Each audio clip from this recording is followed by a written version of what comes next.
everyone, it's Melissa, and welcome back to my channel. If this is your first time here, hello and welcome. Are you ready to create a beautiful bracelet design using the newest Softlex company design kit, Enchanted Forest? I'm just adding in a few beads like these laser etched butterfly beads. They were from an online bead shop, the Bead Butler, and they have a few other styles, so I will go ahead and link them down below. And then I'm just adding in a crystal rondel for some sparkle. And then we will be using our soft flex wire.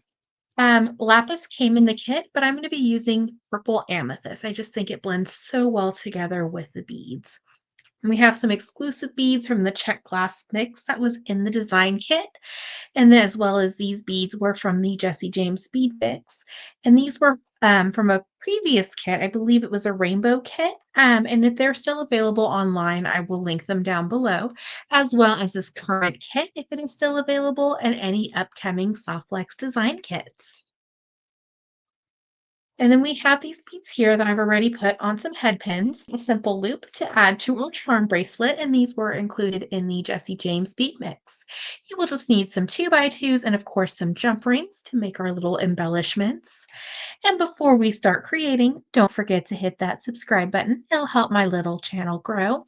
And down below in the description, I will go ahead and leave a link for the tutorial playlist for Enchanted Forest, as well as all the products shown in today's video if they were still available. Let's start creating. So to start, we're just going to go ahead and make our simple loops. And you can make your simple loops with your round nose plier. I will just be using my one-step looper tools so I can get the perfect loop every time. So once you have the bead on your head pin or eye pin, you're just going to slide it into the tool and give it a squeeze. And this is a wonderful tool to have if you need to make a lot of loops. They're available at most bead shops or on Amazon, and I will go ahead and give a link down below for this tool. We're just going to continue to make our embellishments until we have all the ones we need for our project.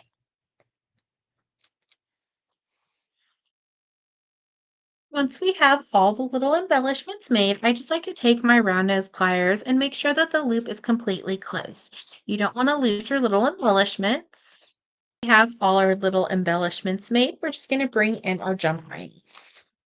This is a wonderful project to just really practice the basics of jewelry making, from bead stringing to a little bit of wire working with your wrapped loops, and then opening and closing jump rings. So really the foundation pieces or skills for jewelry making. So we're going to open up our jump rings. When we open a jump ring, we just take our pliers and twist side to side. Going to add on our little embellishment, and you can add more than one embellishment per jump ring, just a design option. And then we're just going to close it. When we close a jump ring, you should hear a little click and you'll know it's complete. And usually with jump rings, we'll connect them to another piece of jewelry or a connection point. But for this part of the project, we're just going to open and close jump rings and add on an embellishment. So we're just going to keep adding on our little charms to our jump rings, and then we will add them to our bracelet. And I'm just going to add each little jump ring between a fire polish bead. And now we're going to do our basic bead stringing. And when I'm using my soft flex, I like to keep it on the spool. It just acts as a bead stopper. So we're going to add on one of our 4mm beads, and we're going to add on a jump ring. And I like when you add on the jump rings, it just kind of acts as another little spacer bead, just kind of gives it that little sparkle from the golds. And just in case your jump ring is moving over the next bead, you can always use a smaller jump ring.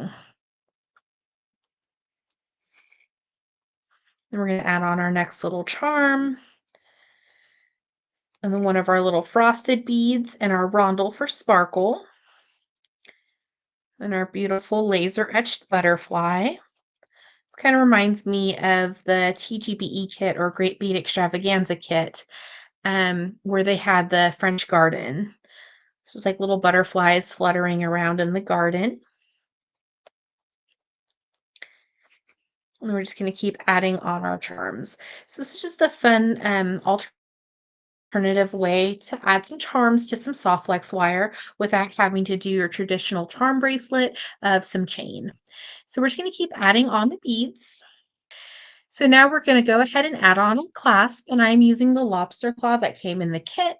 You're going to need two by twos, and I'm going to attach my clasp to jump rings. A few reasons. If I ever want to extend the length of the bracelet, maybe turn it into an anklet, I can just open and close jump rings instead of having to restring the whole project to adjust the size.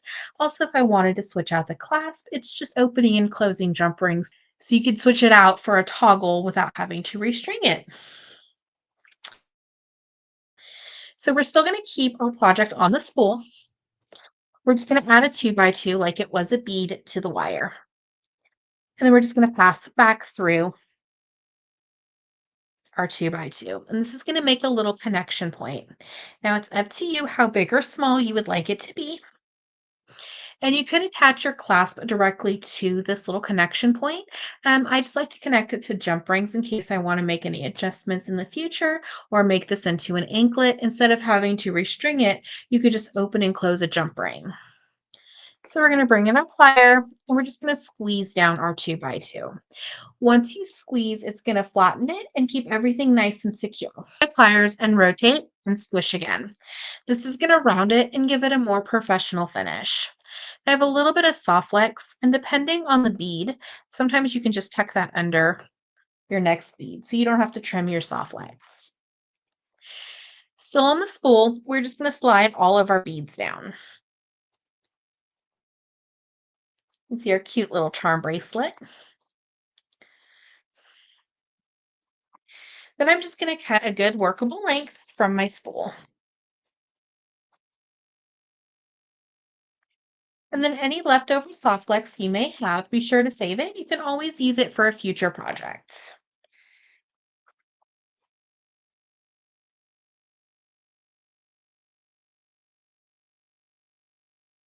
And then we're just going to go ahead and add on our second 2 by 2 and just pass back through.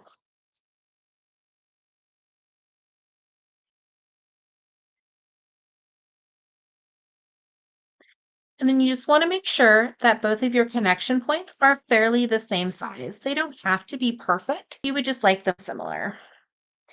We'll just make any adjustments that we may need. And we're going to take our pliers, give it a squeeze, and rotate. And we have some extra soft flex. We could try to pass this back through, but I'm just going to trim it. We have our beautiful little bracelet. So now we're on our final steps. We're just going to attach our clasp. So we're going to open some more jump rings, twist side to side. Then we're going to add on our clasp.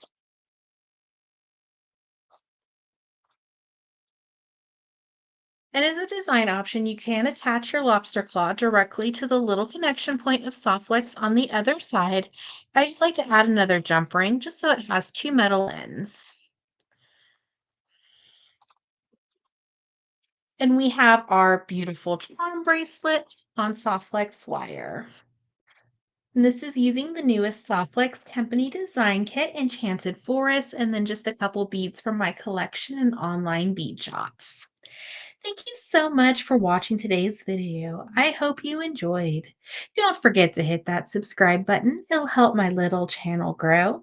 And check out down below in the description for all the products used in this video if they are still available, as well as the current Softflex Company design kit. Have a wonderful day.